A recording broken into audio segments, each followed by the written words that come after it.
I don't think there's anyone that likes that intro more than Mary O'Connell. Pretty sure of that there anyway. Mary O'Connell joins us. We're talking running on ice community segment. And Mary, thanks so much for joining us on your Friday as usual. We're going to talk about telematics. And first off, what is telematics and why should somebody invest in it right now? Well, first of all, I wouldn't dance to the intro if it wasn't so catchy. So, if you don't want me to dance, get a good. The things that you see behind the scenes before you come on the air, just letting our audience know. But anyway, moving into telematics. So it's kind of in the cold chain world, obviously everyone wants to know where their shipments are, how things are going. There's a lot of information that, shippers would like to know. And so that's something that we really kind of dive into today on Running on Ice is, we do talk to Travis Roth from eRoad, and we dive into why should we bother with telematics? Because if I'm a shipper, and I have, maybe I'm the supply chain manager, or I don't know, maybe I'm the warehouse manager, and I'm busy. Okay, I'm busy. I don't have time to learn another system. I don't have time to learn another system. I don't want to be in it all day. And my day is mostly just putting out fires to begin with. So, what's the point of this? Well, a lot of times the telematics, you don't have to buy all of this fancy software to, be able to know what's going on in your trucks or reefer units or anything like that. You just have to partner with a really strong partner that can then in turn get those telematics in there and just kind of turn on features within the equipment you already have. You don't have to go out and buy $1 million of sensors. You just need to get a really strong partner that can help you set it up. And then really it's kind of like the George Foreman grill. You set it and forget it. And then it'll let you know when you have, the system will let you know when you have, if you have a private fleet, when something needs to come in for maintenance. And then if you have reefer units, when they're about to fail or they need to be serviced, or if they're struggling to keep something at a certain temperature, or if there's a lot of external environment. So it really is something that is absolutely crucial to knowing where your product is, how to make sure it stays at a good temperature, and really just kind of keeping ahead in the game. I'm going to interject just quick because I think you meant to say Ron Popeil, who says set it and forget it, as opposed to George Foreman. But that's here, yes. Neither here nor there. Oh, yeah, it was the rotisserie chickens. The rotisserie chicken, yeah. We're looking at what goes into the telematics whole spectrum here. It seems like there could be a minimal or small investment that can be a huge savings potential. Are there any other benefits, like maybe you can have proof to your insurance that, hey, I have telematics and something like that, that could really start to help draw down not only risk, but other kind of repeating costs as well? Oh, absolutely. So for the most part, it's kind of like what we've been saying more or less for the whole year is that, when you have the more data you have, the more informed decisions you can make. So if you have all of this extra data, you can hand it over to your insurance company and say, hey, this is what we're working with. These are the safeguards we have in place to, reduce the amount of potential claims that we would send your way or other stuff like that. And I personally don't know I don't really know any insurance company that would say, oh, you have all of these stop gaps in place to catch something before it spoils or potentially stop a claim from happening. Well, yeah, I'm going to take that all day, every day, because that's a known quantity. You can come back and say, in the last 2, 3, 6 months or whatever, we've had X amount of claims or X amount of damages, and you have factual data to back it up, other than just we don't have problems ever. You have that data to back it up, and that's something that you can, take to the bank. Basically, you can say, "Here you go. We can give you constant monitoring or anything like that." So it's something that can definitely be applied in more than one facet, which then in turn increases that ROI that you get from investing in telematics in the first place. So we've talked a little bit about the monetary value. There's also an ESG value to it, I hear. Mm-hmm.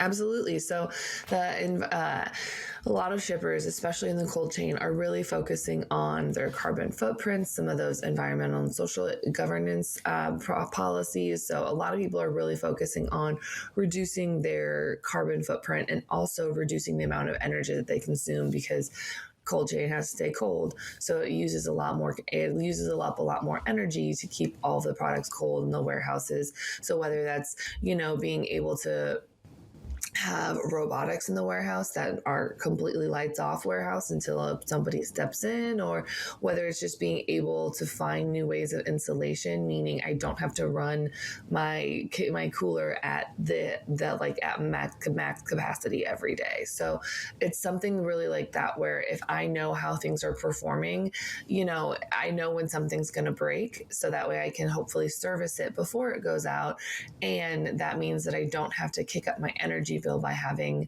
some of my other, equipment take over for the one that could potentially break. So it really is a trade-off. And for example, if your reefer is running too long, well, suddenly, you're burning up a lot more diesel than you expected.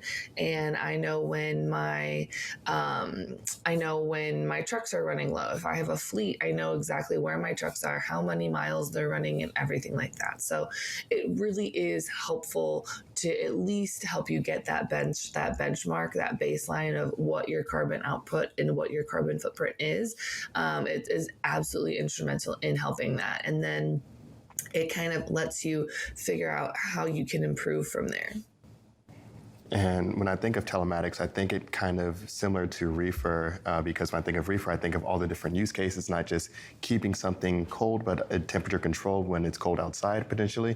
Then I think of telematics, not just showing what kind of data there might be on location, but really what's going on within that trailer. Can you talk to some of the different aspects that people maybe aren't thinking about when you're thinking of telematics? And it's not just around location, but really that getting ahead of potential breakdowns or potential disasters that could be a huge financial burden. Oh, of course. So if you have, just like in our cars, there's a suggested manufacturer service. So you get an oil change every 3,000 to 5,000 miles. You maybe get a fluid change every 30,000 to 40,000 miles. You get tires, et cetera, et cetera. Well, most of the semi trucks and the trucks that we use in the transportation world, not necessarily our personal trucks, they have the ability to have this kind of telematics built in. It's literally just like flipping a switch. You just work with a partner, it gets turned on, and then your engine health. When things are operating outside of a specific range. So if you know that truck B runs 2 degrees hotter on average than all the other trucks in your fleet, well, that's okay, because that's normal for truck B. But if truck B starts operating, 4 degrees higher on its engine than it's normal, then suddenly that's a problem.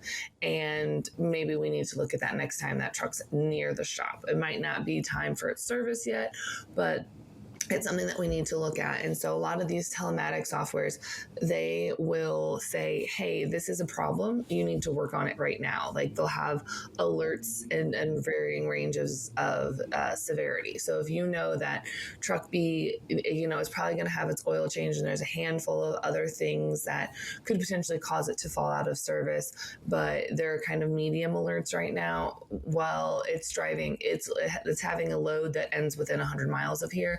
At the end of that load, we're just going to bring it in, service it, have someone look at it, and then put it back in service. And also it can also be used for other places. So if I know that if I'm driving along and I'm a driver and I get an alert that my engine's running way too hot, or I'm having a problem and it's throwing up a problem with the sensor, then I can take it to just about any mechanic that works on my type of vehicle, and I can say, hey, these are the alerts that it's throwing up, and it tells them where to start, especially if they don't necessarily have a familiarity with this vehicle.